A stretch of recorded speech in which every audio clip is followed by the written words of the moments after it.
it's really helpful to have about a 2 to 4 inch bolster or something underneath of your foot. But if you don't have it, you could always lay a book down, or you can do it without anything under your foot, especially if you're doing this quick and easy at work or something like that. Basically, how you're going to set up are feet right underneath hips. Make sure your toes are facing forward. You're going to soften your knees and kind of really find your heels. Your left is going to be the one propped up most of the time. That's not always true, but most of the time it's the left that's propped up. All right, and so right now my hips are square. If I put my hands right on my hip bones, my hips are square. But what we're going to do is we're going to shift your left knee back, and you can also think about reaching the right knee forward so that my hips are turning, or if I were wearing pants with a zipper, my zipper is turning to the left, okay? So that's gonna allow this right side just to drop off. So it's gonna look like this, okay? So the left hip is moving back as the right hip moves forward.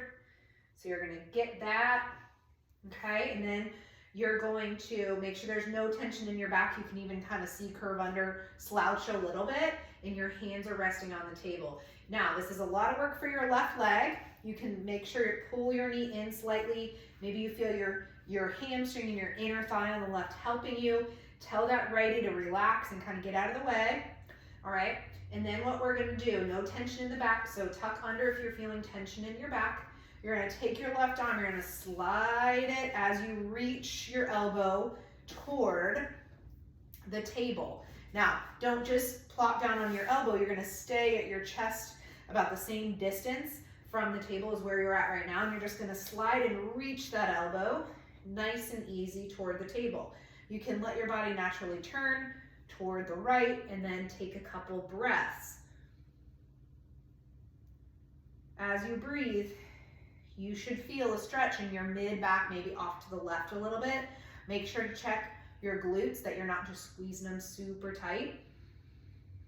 So we're dropping and stretching into that left hip, and then back along this left side here. All right, so stay there for about 5-6 breaths and use your breath, that inhale, to really open up that space. Back here, remember, don't hold tension where you don't need it, in your neck, in your glutes, even down into your toes. Make sure that everything else is just kind of sitting, hang along for the ride.